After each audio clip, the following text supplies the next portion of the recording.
Hello again, friends. Just stopping in for a little bit more information about those endangered animal projects because I've heard some questions about using the documents, which is totally okay. This would be the same thing that happens in the classroom.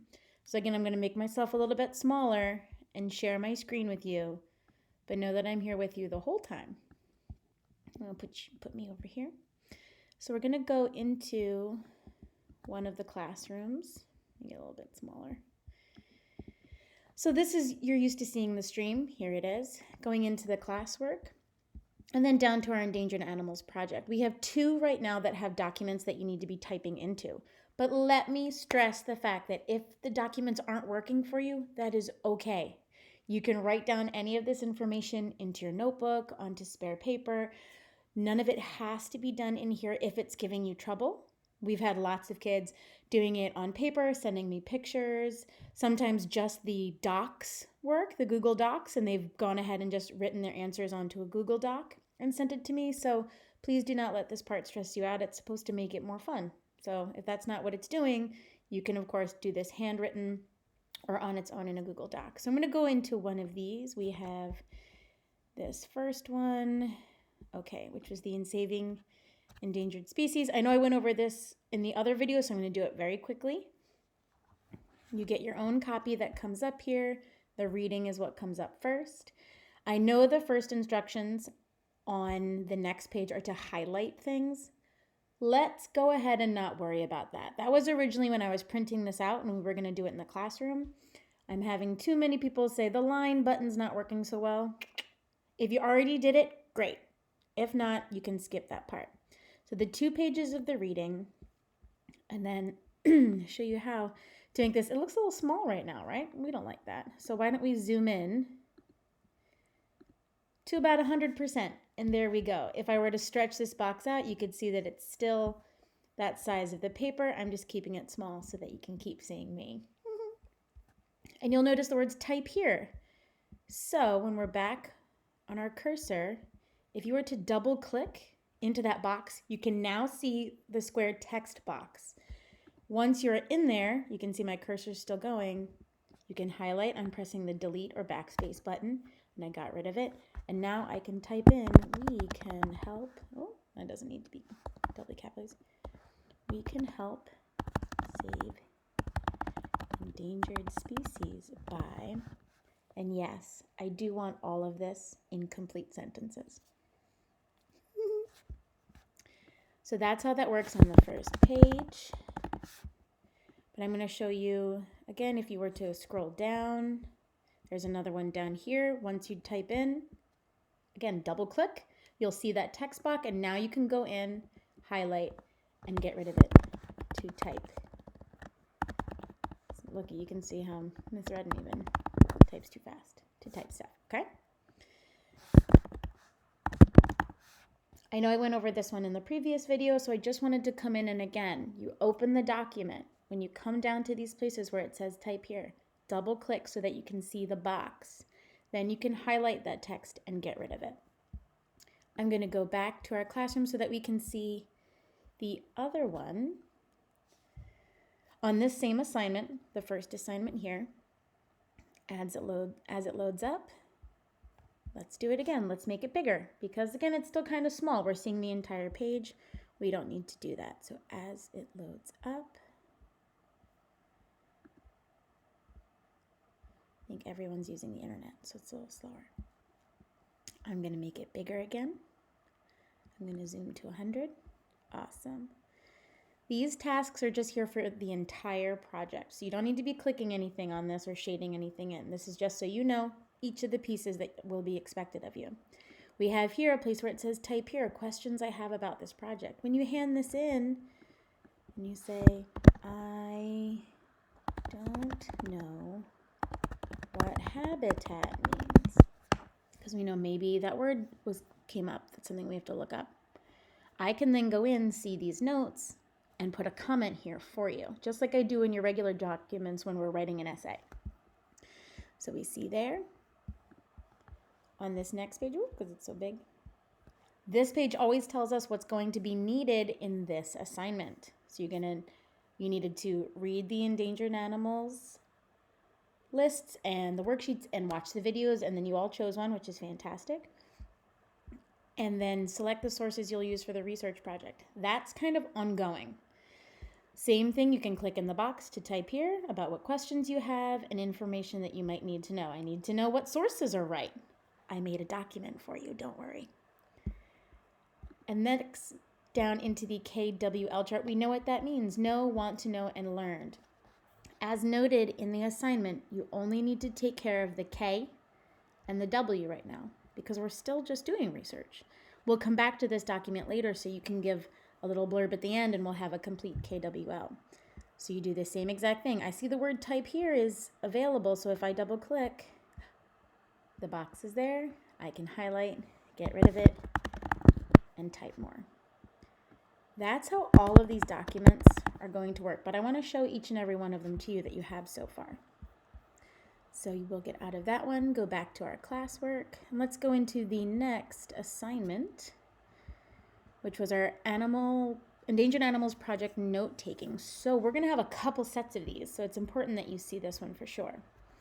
Let's get it a little bigger. Okay, everything has already been described to you about what you're going to need. I need at least 2 different sources, meaning articles, websites, books, for each of the following. So I need 2 different sources that tell you about the animal's appearance, what it looks like, special features. Does it have like crazy big claws?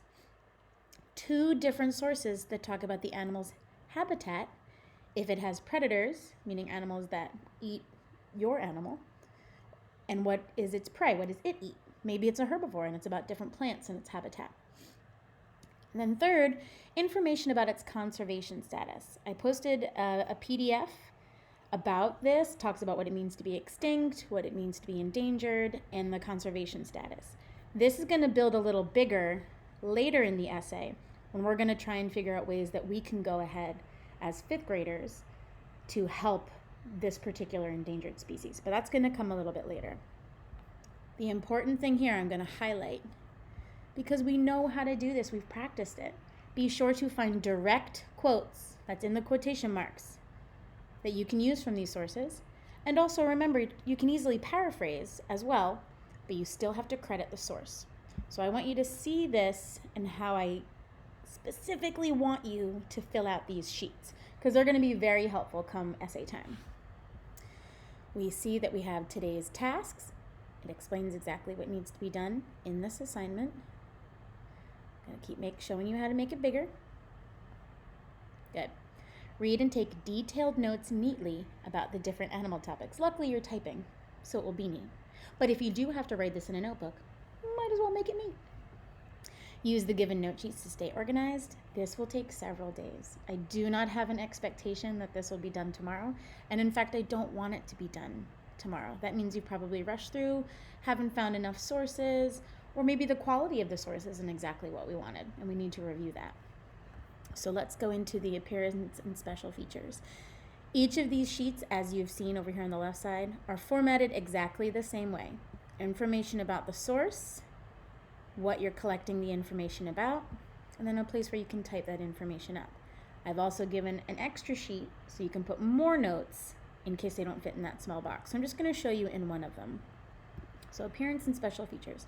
Source number 1. What type of source is it?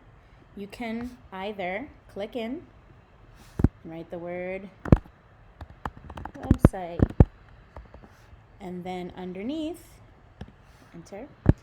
We're going to do that publication. So I'm going to say we were at National Geographic. Okay. If there was an author, you can enter again. I'm going to say that turns out magically I was the author. Rachel Redden was the author, because sometimes we know websites do show the author. And then underneath of that, you would put the website. Normally you would pick a new site and then come up here and you can highlight. So maybe if I want to just go. All right, it's going to be too slow. You would normally highlight and copy and paste, or we can go www.nationalgeographic.com/